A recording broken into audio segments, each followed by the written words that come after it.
तुम्हारे स्कूल के एग्जाम्स जैसे ही खत्म होते हैं ना, तुम्हारे घर वालों का एक ही मोटिव होता है, किस सीनियर से पुरानी किताबें लेके इसके मुंह पे मारो। खुश कैसे है हमारा बच्चा। और हाँ, उन किताबों में कवर नहीं होता था, सीधे पेज से ही स्टार्ट होती थी वो किताबें। और किताबों की ऐसी हालत देख के मेरे को कभी कभी लगता था कि हमारे सीनियर लोग सड़क पे बैठ के रगड़ते थे क्या किताबें। और अनवांटेड चैप्टर पहले से ही फटे हुए रहते थे। स्कूल में मैम वाला चैप्टर पढ़ा रही, तुमको चैप्टर ही नहीं मिल रहा है। मैम वो हमारी बुक में पेज नंबर 90 से 180 तक है ही नहीं।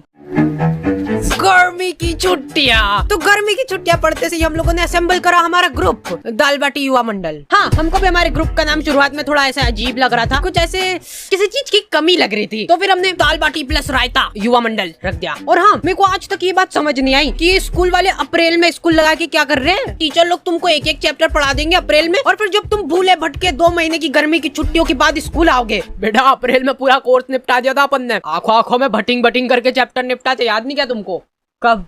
और ये जो गर्मी की छुट्टियों के मजे रहते हैं ना, ये सिर्फ शुरुआत के 5 दिन रहते हैं। उसके बाद तुमको सूझनी पड़ेगी कि करे तो करे क्या। मैं सो के थक जाता था, फिर सो के उठने के बाद मेरे को रेस्ट करना पड़ता था। तो इतनी आलस फैलाने के बाद हम लोगों को ख्याल आया दाल बाटी प्लस रायता युवा मंडल का। अब बात हमारी नहीं रही है, दाल बाटी प्लस रायता युवा मंडल मल्टीप्लाई बाय चूरमा भी कर दे क्या? तो हमारी कॉलोनी में एक बार एक कुत्ते का पिल्ला नाली में गिर गया था। क्या मालूम क्या रो रहा था उसके नाम को। जिन लोगों को नहीं पता है, हमारी कॉलोनी में बहुत ही दयालु लोग रहते थे। ऐसे पूरी कॉलोनी वाले इकट्ठे हो गए नाली के आसपास, वो कुत्ता चिल्लाया जा रहा है और ये लोग हिम्मत नहीं आना, नहीं मर रहा होगा तो मर जाएगा वो कुत्ता ये सुन के। और कुछ बहुत ही ज्यादा मंदबुद्धि लोग, अरे ये बड़ा वाला बटापन ऐसे अंदर फेंकते नाली के अंदर, तो इससे से प्रेशर दबाव बनेगा और वो पिल्ला ऐसे उचक के बाहर आ जाएगा, है कि नहीं?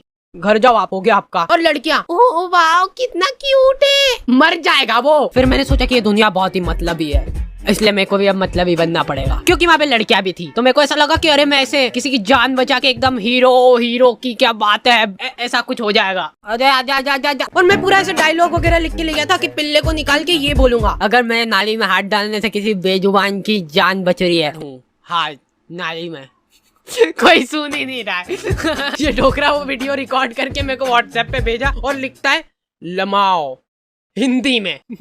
हिंदी में लमाओ लिखा है इसने। मेरे को ऐसा लगा था कि जब भी हम लोग ऐसे कॉलोनी में निकलेंगे तो लोग गाना चलाने लग जाएंगे, हीरो हीरो हीरो। नहीं, कुछ नहीं करा इन लोगों ने, ये लोग कुत्ते को अप्रिशिएट कर रहे हैं। देख, मैं बोला था ना, हिम्मत नहीं आ रही तो निकल जाना तू।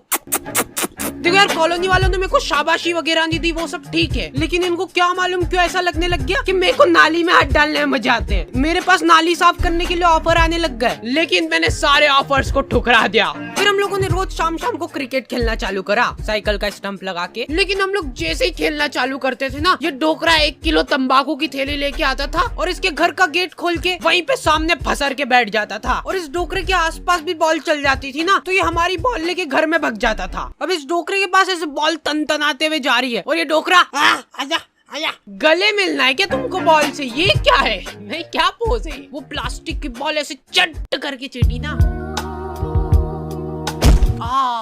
हमको तो बहुत मजा आ गए थे, वर्थ इट था हमारा खेलना। अरे यार, इनकी तो सांस चल रही है, ये हमारे नहीं क्या? मारे जा रहे डोकरे। खैर, अभी तक तो हो गया मजाक मस्ती चुटकुले वगैरह, लेकिन तुम लोगों ने अभी तक मेरा इमोशनल साइड देखा नहीं है। रुमाल वगैरह रख लेना पास में सेबड़ा पोंछने के लिए। तो एक बार की बात है, एक छोटे से गांव में एक छोटा सा डोकरा रहता था। आम चूसने का बहुत शौक था, वो बहुत ही गरीब था, उसके पास आम खरीदने तक के पैसे नहीं थे, इसलिए जो लोग आम खाते थे उनके पास जाके बैठ जाता था और उनको नजर लगाता था। आपको ही खाना आम? 2 मिनट चट निकल जैसे, आम चाहिए इनको। तो वो डोकरे को कभी आम तो नसीब नहीं हुआ, लेकिन वो डोकरा हमेशा आम की गुठलियां समेटा करता था। 1-2 बार तो फालतू में ही लोगों ने उसको कूट दिया, ऐसे ही मजा आते थे लोगों को। फिर धीरे धीरे टाइम गुजरता गया और अचानक एक दिन वो डोकरा मर गया। गाँव वालों को उसके मरने पे बहुत खुशी हुई, उन्होंने शादी पार्टी का माहौल बना दिया था, एकदम भूभा कर दिया था बिल्कुल। फिर कुछ सालों बाद उनके गांव में ढेर सारे आम के पेड़ उग गए, तब जाके गांव वालों को समझ आया कि वो डोकरा गुठलियों का क्या करता था। सारे गांव वाले भौचक्के रह गए। फिर सभी गांव वालों को अपनी गलती का एहसास हुआ और उन्होंने काटो ये सारे पेड़, फालतू उगा के चल गया यहाँ पे, मरते मरते भी ढंग का काम करके नहीं गया। तो मोरल ऑफ द स्टोरी ये है कि पेड़ काटो।